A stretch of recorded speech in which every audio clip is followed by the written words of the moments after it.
Hello everyone, welcome to the video for last class.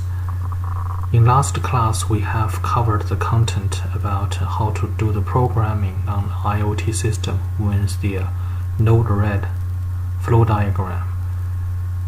If you happen to miss some contents in last class, don't worry, just watch this video and I will cover the contents in details.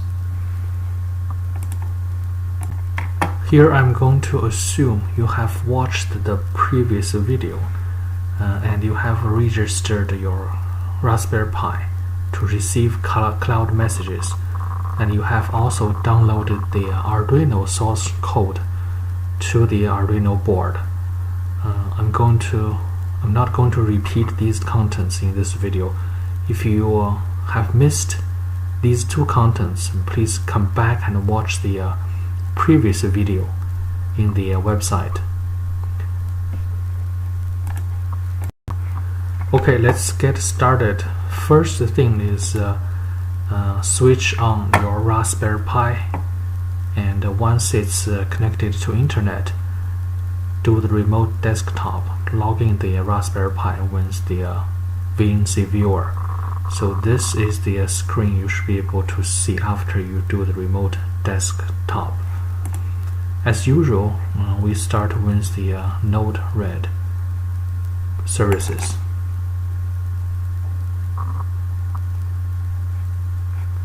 Takes about 10 seconds, 20 seconds for it to start up. Okay, then we open a browser.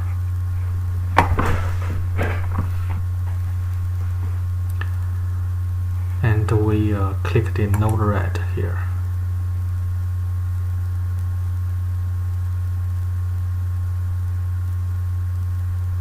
Okay, this is what you should be able to see if you completed the previous assignment, which is the register your Raspberry Pi to receive cloud message and create a block here to receive the cloud message. This is where the cloud message will be populated into, and I think I have also added a block to display the message. You should be able to have at least these two blocks in the editorial area. If you don't have these two, please go back and watch the previous video. By the way, if you do not see the connected message here when this cloud message block, that means your Raspberry Pi is not registered. Please go back and watch the previous video to register your Raspberry Pi. Just for your convenience, let me show you where to find the previous video. So you can click a tab here, go to brainybody.net, go to the Learn and Enjoy page, then click Lesson 9. So this is our previous video. This one tells you how to register your Raspberry Pi and how to create the cloud message block. Okay, coming back to this diagram, once you have the cloud message block, once you have it connected, we should be good to move to next step. So next step is to add a message conversion block.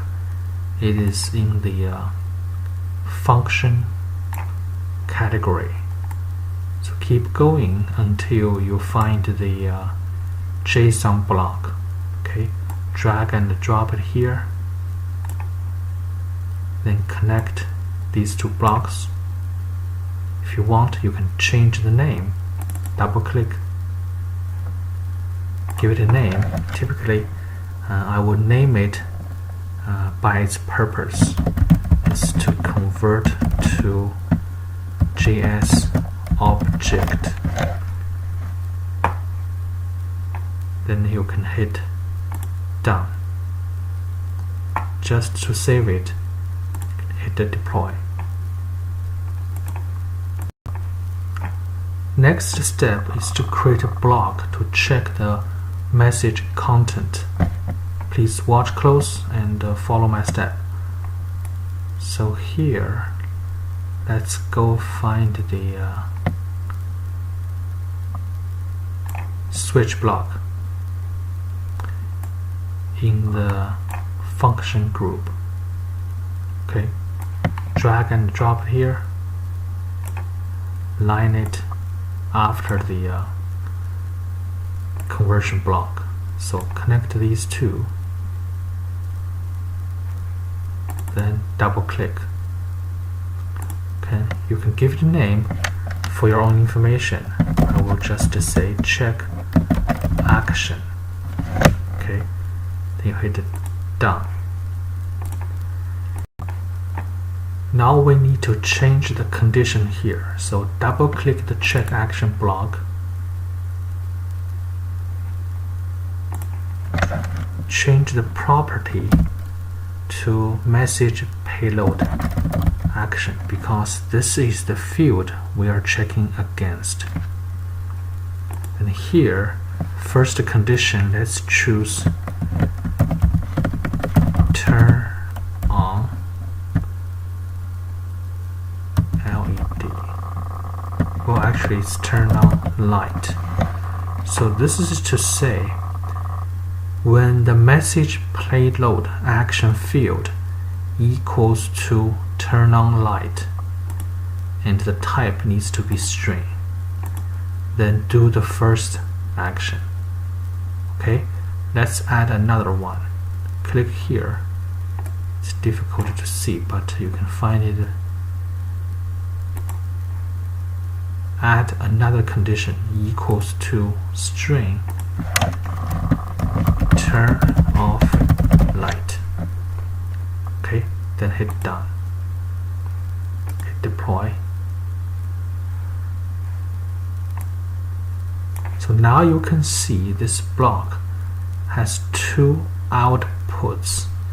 Each one corresponds to one of the conditions. Okay. One thing I need to mention is, please make sure the condition here is case sensitive. Make sure you do the capitalization properly, otherwise it will fail the check. So these two conditions are both case sensitive. Okay. Now let's add the trigger block, actually sending the message to Arduino from Raspberry Pi. So the trigger block is in the function group. It's right here. Okay, let's start by 1. Okay, drag and drop here. You connect these two, then double click. Here, watch close. So you choose to send a string, which is LD01, and then wait for 250 milliseconds and then do nothing. Make sure you choose this one, do nothing. Okay, because we don't want it to do anything after sending this message. And you give it a name. I'll just say send LD01 and done. Okay, what does this one mean? This one means if you satisfy, or if the message satisfies the condition of payload action equals to turn on light, then do the first branch of the flow. Okay, then the first branch triggers this block, and this block does the sending of a message, which is LD0, to the Arduino. Okay, if you remember, what is LD0? LD0 is the message that Arduino will interpret and will turn on the LED. Okay, so all the things are connected now together. This one sends LD01 to Arduino, and Arduino receives that from the USB port then interprets the message, and accordingly it turns on the LED. Okay, hit done, do a deploy. Then let's do another one. Okay, we can just simply copy this block, hit Ctrl C, then Ctrl V, place it right behind it, then connect it. Okay, the first trigger block sends LD01 to turn on the light, turn on the LED. The second one, we need to send LD00 to turn off the LED. Because remember, this is the second condition check. Second condition is to turn off the light.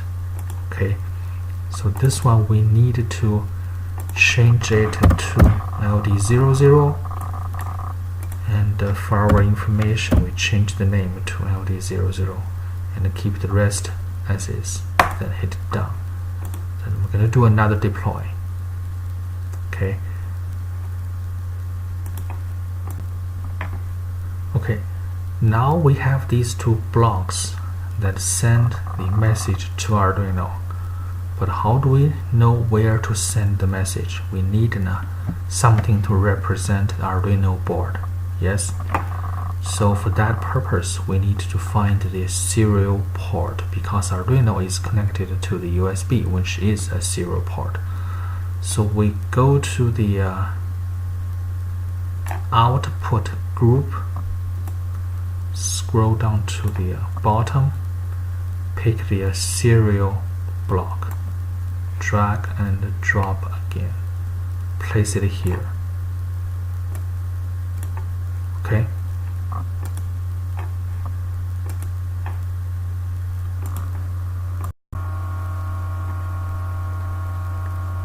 Now if you do deploy, you might get an error message. That's okay, because you haven't properly named it. That is okay, we'll do that later. Now let's do one thing, connect these two blocks. Okay, now let's make sure your Arduino board is connected to the Raspberry Pi properly.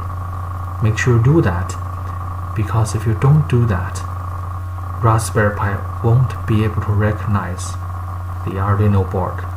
It has to be connected. Okay, now it's the time you connect your Raspberry Pi to Arduino through the USB port using the USB cable. Okay, once you're done with that, double click the serial.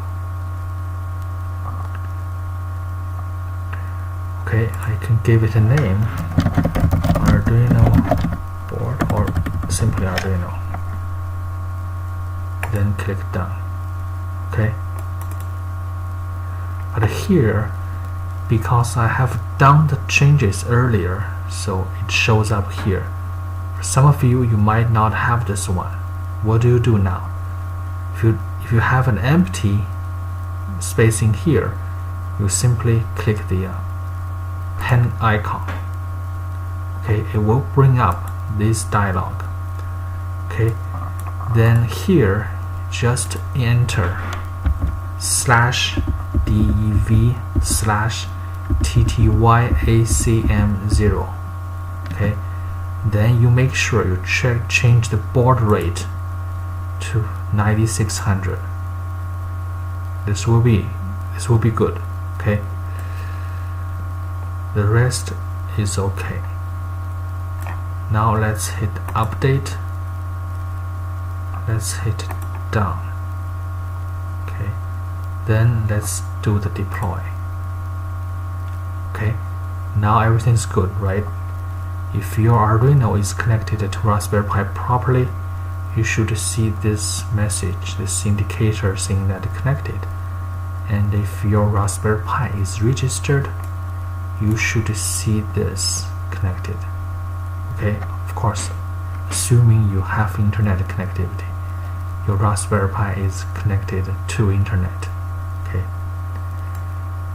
so at this moment we're done with the diagram, but for the purpose of debugging and displaying, let's add one more message block. Okay, let's go to the output group, drag and drop the debug block here. Okay, connect these two blocks. By doing this, any message that Arduino receives will show up here in this window. Then we are able to see those messages so that we know whether we have sent the correct message to Arduino. Okay. Before we complete this video, let me do a quick check. Okay. Now I have started the Alexa app from my mobile phone. I'm going to do the voice control. Okay, please watch this area. Watch what messages will show up here. Okay. Ask Wizard Team. Hi, I am the Wizard Team. Turn on the light. Your light is turned on. Let me know what else I can do for you. Turn off the light. Your light is turned off. Let me know what else I can do for you. Okay, the test is successful. So when I say turn on the light, a message will be sent to the diagram, which will show up here. This is the message we captured. It has a turn on light for the action field. Okay, and when I say turn off the light, the action field will have a value of turn off light. So this is where we check against.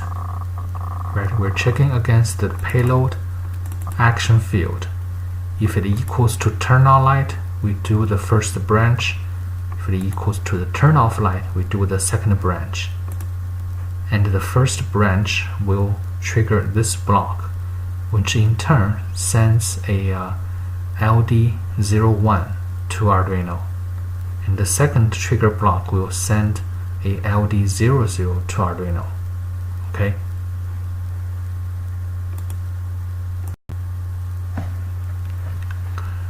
I'm going to do the test again. This time I will try to capture the message that are being sent to Arduino.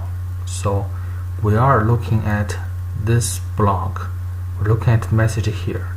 Okay, watch closely. Ask Wizard Team. Hi, I am the Wizard Team. Turn on the light. Your light is turned on. Let me know what else I can do for you. Turn off the light. Your light is turned off. Let me know what else I can do for you.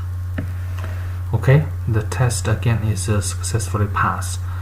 So when I say turn on the light, it triggers this block, which sends the message to Arduino. What message does it send?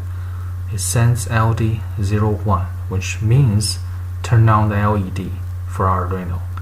And when I say turn off the light, this trigger block sends a message of LD00 to Arduino. Then the Arduino will accept that message and turn off the LED. So basically this is the logic. This is how the system works. Okay. Okay, this is the end of the video. I hope you're watching this video before the class. So please do that and follow all the steps here, so that before the class you have a good programming, good diagram to control the system. And in class we will do the final system assembly and do the final demonstration. Hopefully everyone will have a system that is working, that you can play with, that you can control the LED to turn off and turn on by voice. And don't forget about a few things you need to do. First, you need to prepare a cell phone that has the Alexa app installed. Second, please follow the previous instruction to build the Arduino system together, make sure all the wirings are connected correctly. Okay, if you don't have that, your system won't work. So Arduino system has to be built properly. Watch the handout from previous class. Okay, thank you. Have a good day.